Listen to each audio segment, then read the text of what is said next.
Well, hello ecology students. How are you all doing today? This is your instructor, Karen Klein, and the purpose of this video is for you to learn how to make your research poster. If you're not able to make it to lab, the lab that explains this, you can watch this video, or if you come to lab, but you want a refresher, you can watch this video. If you had me for ecology, for environmental biology, and you made a poster and didn't want to come to lab but wanted a refresher, you can watch this video, or you can just watch it just for the heck of it. I would like to start off for apologizing for my lack of technology skills, for my very low brow, low tech program that I'm using to record this, including the sound, um, as well as all the background noises. All right, we'll go ahead and get started. So first of all, go to your weekly learning content and then scroll down to week 11's folder. There we are. And where this information can be found is in the lab folder, which is yet in another folder. Okay. So just go ahead and dive right in. And what I'll do is I will just read through this and explain why we're doing it and then what you should be doing. All right. You are all scientists. You're now your academic scientists, and you're going to be professional scientists, and you are doing research and will continue to do research throughout your careers. And one thing that scientists do is they tell other scientists about what they're doing research on.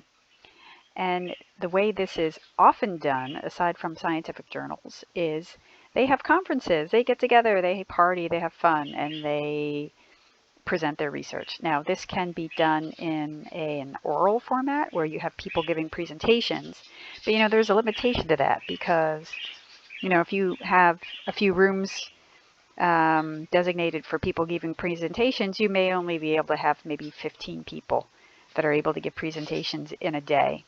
And you may have thousands of people who want to come to your workshop or your symposium or your conference.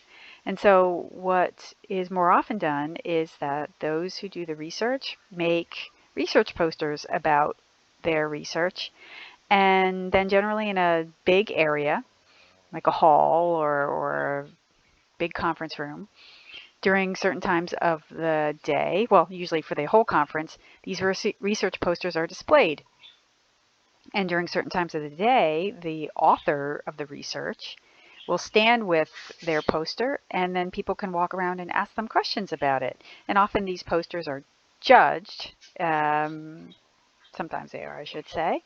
But you can have like hundreds of people presenting their research at the same time. And whenever somebody wants to see what is being done, they can walk through passively and look at all of the different endeavors that their fellow colleagues are doing. So that's pretty cool. So you are going to be making one of these research posters.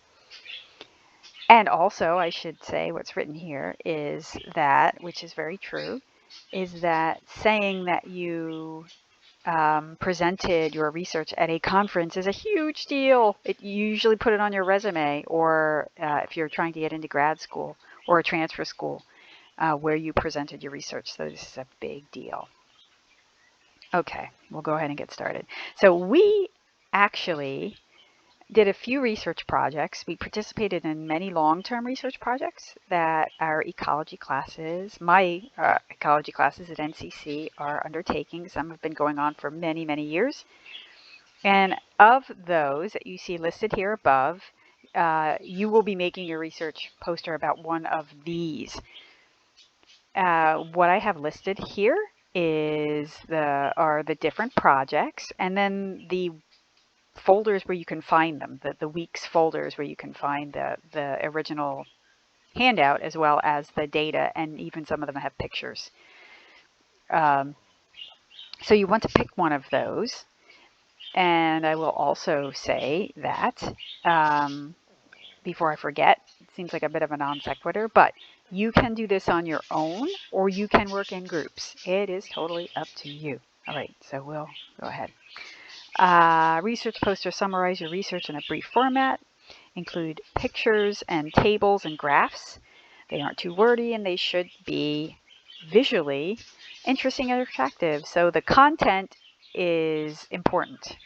You know, when you're writing a lab report or a research report, research paper, it's all content driven. But with a poster, the content should be there, but it also has to look nice. It has to be aesthetically pleasing. So you have to take that in consideration too. Now, something which is super duper duper important, and so much of this is, but you're not going to be handing in a poster. You're not going to be going to don't go to the craft store, to Target or Walmart and pick up, you know, glue and lettering and markers and glitter and a big old trifold poster board. You're going to be doing this digitally on a PowerPoint template and then turning it or submitting it through a submission link, so you don't even have to print anything out.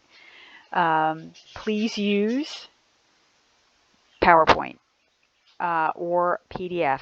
Do not hand in a Google slide or a Prezi. Please don't do that.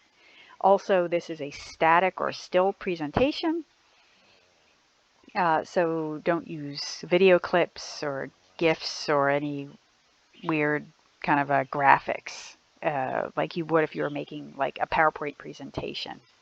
But you will be presenting these, and I'll get to that in a bit.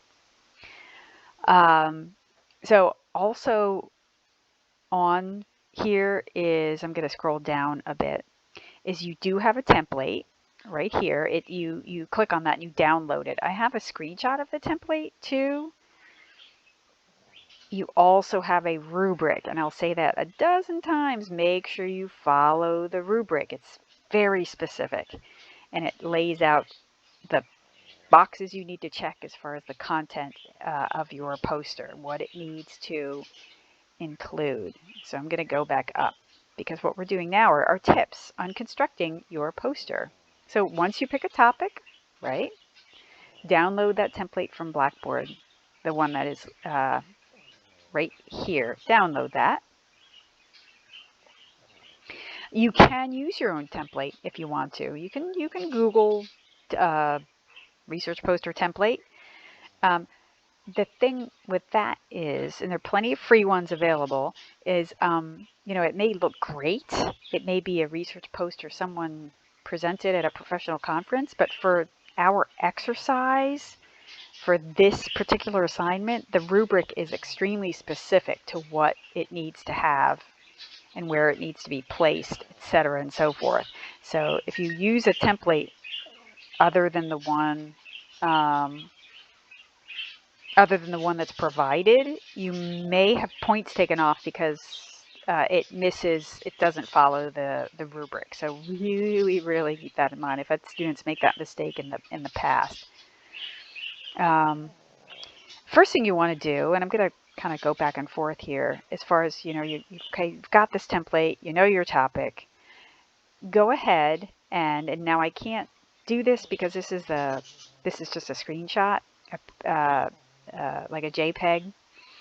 Is just get this out of the way. Just fill out this basic information, right? And you know, because it's a template, is you just kind of click on, and it's not, again, not doing it here because it's a picture, a screenshot, is you just click on these boxes and you just replace this information with your information. You know, your name, your department, the name of the school, the institution logo. Just go to Google Image and look that up.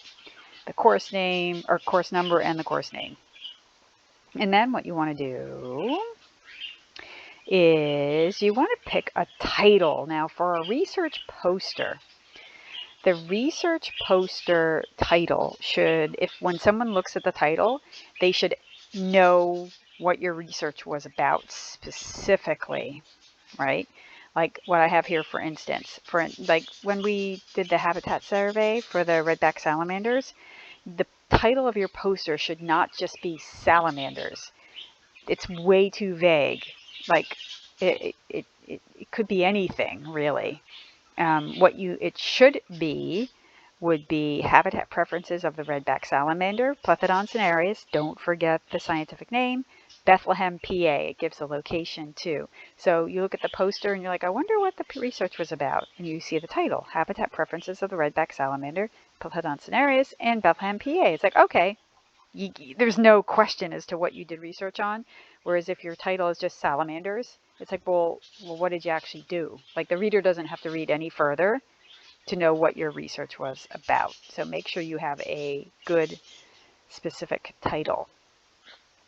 And then my advice when you're making your research poster, you've got your filled out the top, you've got your title, is just slap some photos in there. Now this template has places for 3 photos.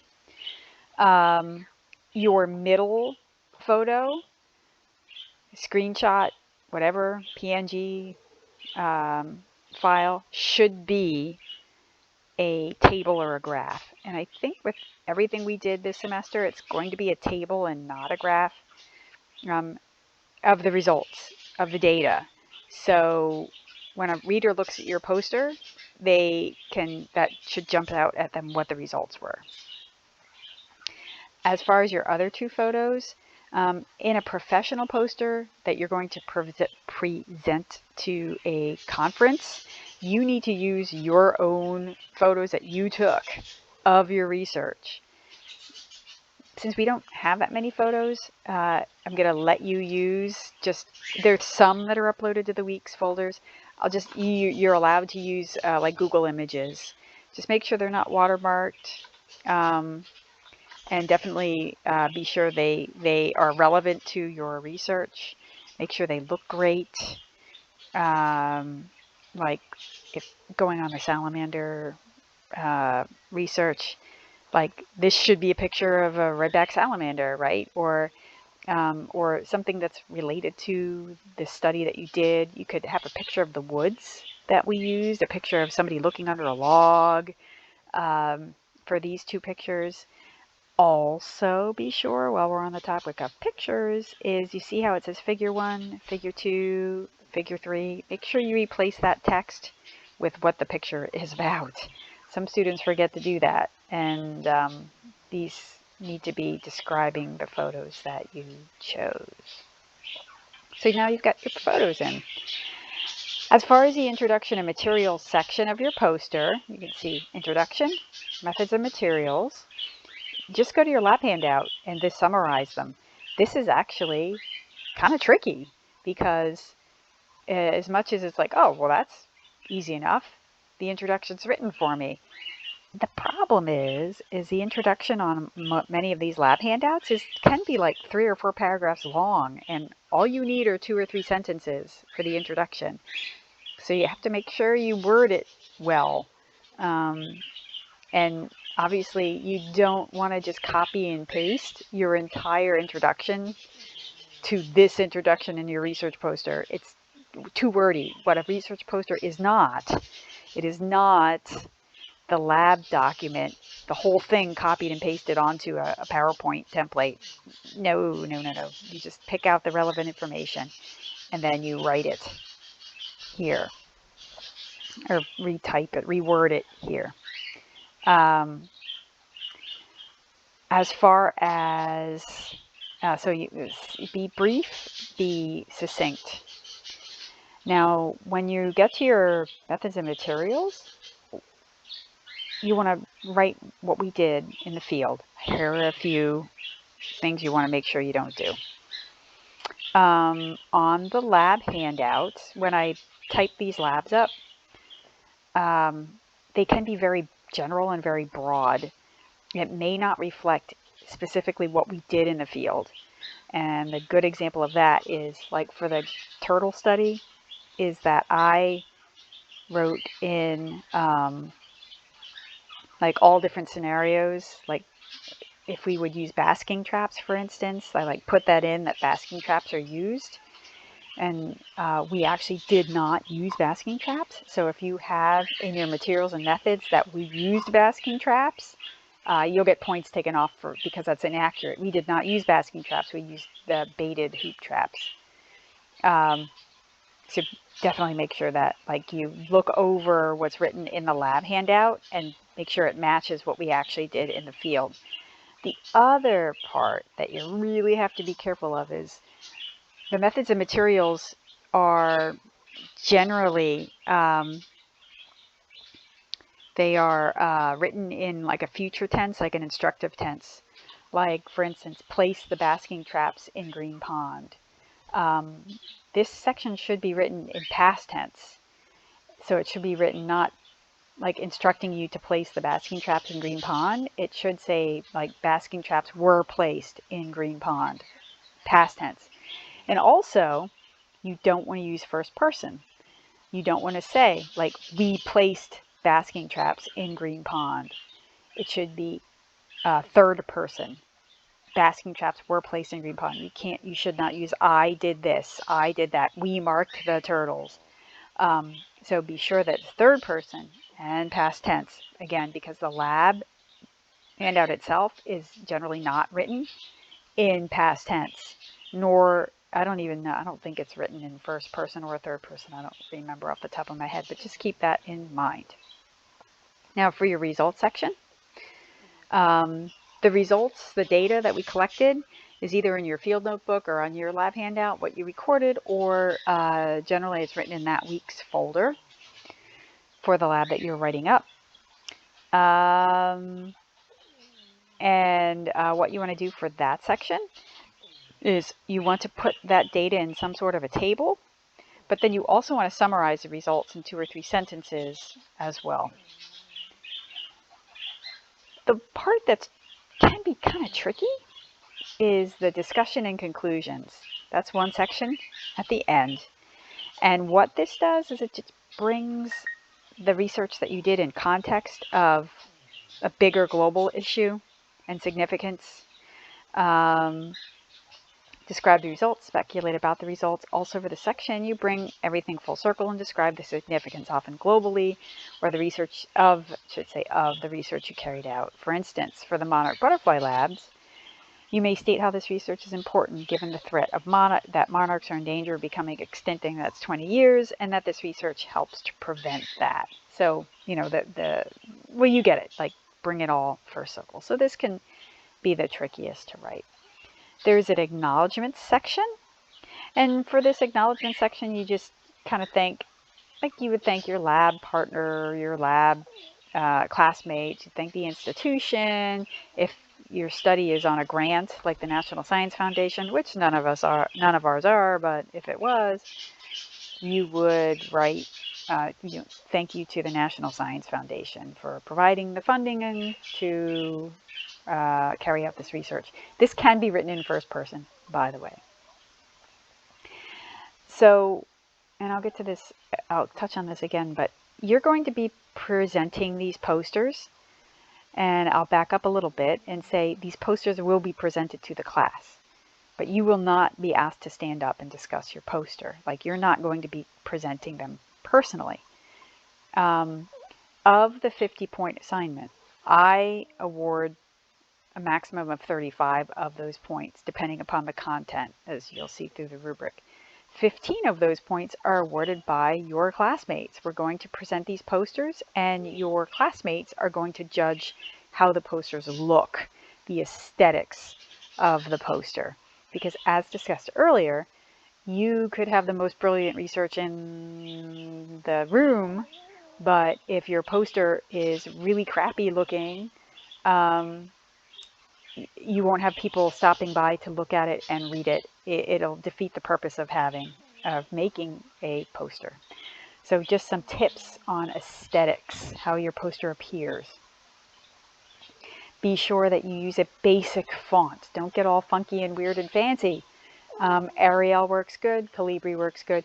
Even New Times Roman doesn't really look great on posters. People do their posters in New Times Roman, but if anyone decides to do that, and when we present the posters, you'll be able to, when it's projected on the whiteboard, like you'll see how New Times Roman just doesn't quite look neat. It looks curly. It looks curly. It's kind of odd, but I would avoid Times New Roman. Be sure your font is all the same color and be sure it's dark, that people can read it. And standard white plain backgrounds, this is science. We don't get all weird. I shouldn't say weird. We don't get all fancy and artsy. White plain is the standard, but what we're seeing more and more at conferences is kind of maybe a light background or a colored background, but avoid patterns or like a big photo as your background. That might look great on an art project, but for a scientific research poster, not so much. And this is due by December 3rd. And then the following week is when we have our presentations. So a little bit about, again, here, this download your rubric. A little bit about, here's the rubric. You can download the document or just see it here. And this goes through it. This is just a checklist. And like, for instance, if you're missing the name of the college that's centered under the title, you lose a point. It's very cut and dry. It's very quantitative. Most of this, going through to see what you need to do to earn the 35 points that that you earn from me. The topic is stated. Here's the introduction is worth 5 points. The purpose is stated. Methods and materials are worth 5 points. You could read through that. I won't go through each one by one, etc. and so forth. And this is what your peers are going to be awarding you. This is the 15 out of the 50 points. The overall poster looks organized. It's not too busy or cluttered. The overall poster catches the eye. The overall topic of the poster can be assessed in 20 seconds. The sections are brief and not too wordy or detailed. Photographs are effective, relevant, and aesthetically pleasing. And I'll get into more detail on that when we do the presentations, as instructing you on how you would go about awarding those. And I did include, you can download it if you want to, research posters that look good and some that are one that looks good and one that does not. Now I will say that, and it's written in the text I just forgot to mention it, but across from Penn 225, the second floor of Penn, are past research posters from both classes. I haven't updated it in like a year, sorry for those of you who just have me for environmental biology, but those, if you want to get a feel for a research poster, go ahead and take a look at those. They're not in color, most of them, so you kind of don't get a good feel for the aesthetics, but keep in mind that when I did post those up, I printed them all out and put them all up, and some posters really aren't that great. I hate to say that. Some students clearly didn't follow the rubric. Another thing is you have posters that were done a few years ago that had a different rubric. So you may see a poster and you might say, well, it's missing this and that. And it could be because they had the same rubric as you have and they didn't follow it, or they had a totally different rubric. So just keep that in mind when you're looking at other people's posters across from Penn 225. So here you go. You look at this title. You know exactly what this poster, this research is about. You've got the name, the department, the college, the logo, the course number, the course name. Here's your introduction. Now this one has 4 photos and then a graph. So it's a little different than your template that you're downloading. You can add more pictures if you want, but you at least have to have those 2 and then a graph or a table. But if you can sneak in more pictures, that's great. It's not too wordy. The font, now this looks kind of small because you're looking at it on a computer screen, but keep in mind this is projected to like a 2 by 3 foot poster when printed out.